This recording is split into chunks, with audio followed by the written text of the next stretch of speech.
দেখছেন নক্ষত্র, সবার আগে সবার পাশে। প্রেসিডেন্সির ছাত্রী সুমন্তিকার মৃত্যুর পর সুমন্তিকার বাবা মাকে সমবেদনা জানালেন উত্তরবঙ্গ উন্নয়ন মন্ত্রী গৌতম দেব।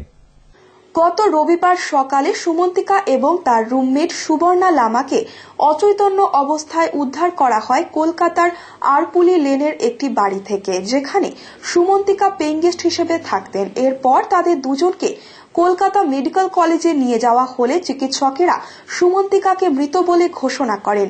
অপরদিকে সুবর্ণা লামাকে আশঙ্কাজনক অবস্থায় কলকাতা মেডিকেল কলেজে ভর্তি করা হয়। মেয়ের মৃত্যুর প্রকৃত তদন্ত হোক এবং যাদবপুর বিশ্ববিদ্যালয়ের উপাচার্যের বিতর্কিত মন্তব্যকে নিয়ে মন্ত্রীর কাছে ক্ষোভ উগরে দিলেন প্রেসিডেন্সি কলেজের মৃত ছাত্রী সুমন্তিকা ব্যানার্জির বাবা ও মা। বৃহস্পতিবার বিকেলে সুমন্তিকাদের পাহাড়িপাড়ার বাড়িতে যান উত্তরবঙ্গ উন্নয়ন মন্ত্রী গৌতম দেব। বাড়ির বসার ঘরে রাখা সুমন্তিকার ছবিতে ফুল দিয়ে শ্রদ্ধা জ্ঞাপন করেন মন্ত্রী। এরপর সুমন্তিকার বাবা মা এবং পরিবার পরিজনদের সাথে দীর্ঘক্ষণ কথা বলেন তিনি। মন্ত্রী পরিবারের লোকেদের কাছে জানতে চান তাদের কিছু বলার আছে কিনা।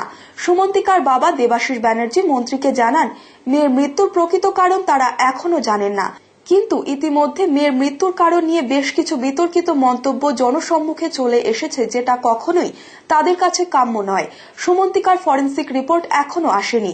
এই অবস্থায় যাদবপুর বিশ্ববিদ্যালয়ের উপাচার্য সুমন্তিকার মৃত্যু নিয়ে যে ধরনের মন্তব্য করেছেন, সংবাদ মাধ্যমের কাছে তাতে রাস্তাঘাটে বিভিন্ন ধরনের প্রশ্নের মুখে পড়তে হচ্ছে তাদের।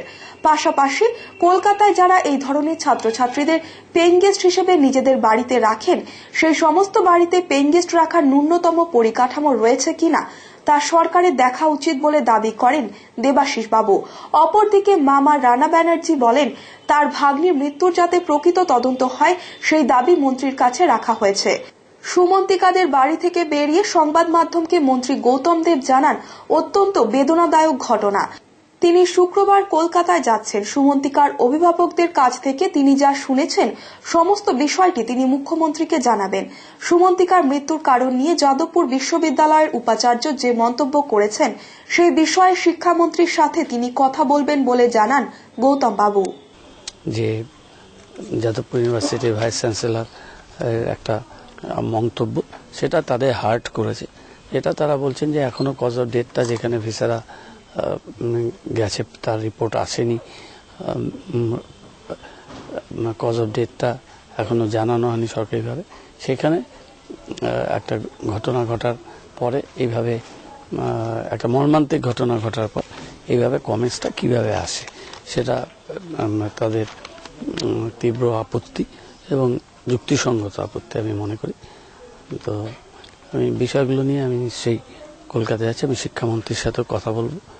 আর ডেথের কারণ ইত্যাদি যাতে ঠিক মতো টুথ আনার্থ হয় সে ব্যাপারে আমি মাননীয় মুখ্যমন্ত্রী উনি অ্যাওয়ার এই ব্যাপারটা, আমি খুবই সেন্সিটিভ এবং স্পর্শকাতর, আমি ওনার সাথে কলকাতায় কথা বলবো।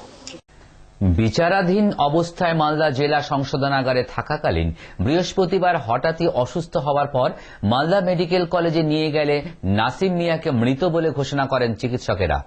নাসিম মিয়া, বয়স 50, বাড়ি ছত্তিশগড়ের রাজেন্দ্রপুর এলাকায়। গত বছর 14 আগস্ট মালদার কালিয়াচক থানার পুলিশ 2 লক্ষ টাকার জাল নোট সহ গ্রেফতার করেছিল তাকে। এতদিন পেরিয়ে গেলেও কোনো সাজা ঘোষণা হয়নি, তাই বিচারাধীন অবস্থায় সে মালদা জেলা সংশোধনাগারে ছিল। বৃহস্পতিবার রাতে সে হঠাৎ অসুস্থ হয়ে পড়ায় তাকে মালদা মেডিকেল কলেজে নিয়ে গেলে চিকিৎসক তাকে মৃত বলে ঘোষণা করে। মৃতদেহটি ময়না তদন্তের জন্য পাঠানো হয়েছে। এর আগেও আমরা দেখেছি যে যারাই মারা গেছেন তাদের হঠাৎ করে মৃত্যু, রাত্রিবেলায় মৃত্যু হচ্ছে, কি কারণে মৃত্যু হচ্ছে এর কোনো রিপোর্ট আসলে আমরা পাইনি। পরপর দুবার আমরা জেলে গেছি, জেল সুপার সাথে কথা বলেছি, জেল সুপার কোনো সহায়তা দিতে পারেননি। এবং আজ পর্যন্ত যে যাদের মৃত্যু হয়েছে তাদের কোনো মেডিকেল পোস্টমর্টম রিপোর্ট আমরা হাতে পাইনি। আমরা এই যে ছেলেটি যে মারা গেছেন, যে ভদ্রলোক মারা গেছেন, তার পোস্টমর্টম রিপোর্ট আমরা অবিলম্বে দাবি করছি। এবং এর মৃত্যুর কারণটা কি, আমাদের কাছে যথেষ্ট খবর আছে। জেলের মধ্যে মারধর চলে, দুর্নীতি হয়, জেল সুপার ঠিকমতো খাবার দাবার ইত্যাদি নিয়ে দুর্নীতি চলে জেলের মধ্যে, এবং বিভিন্ন জেলে, গোটা ওয়েস্ট বেঙ্গল জেলে একই চিত্র। এবং এই যে চরম অত্যাচার জেলের বন্দীদের উপরে, এবং এরা প্রত্যেকে অভিযুক্ত। এবং অভিযুক্তের প্রতি অত্যাচার এটা অবিলম্বে বন্ধ হোক। এটা মানবাধিকার লঙ্ঘনের ঘটনা। আমরা অবিলম্বে পশ্চিমবঙ্গের কারামন্ত্রী হস্তক্ষেপ দাবি করছি এবং আমরা মনে করছি যে এর পূর্ণাঙ্গ তদন্ত হোক।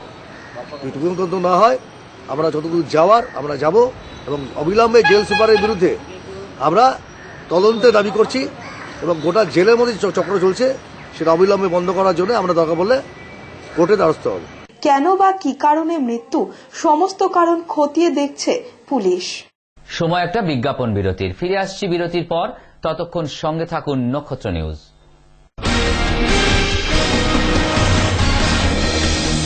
আপনারা দেখছেন নক্ষত্র, সবার আগে সবার পাশে।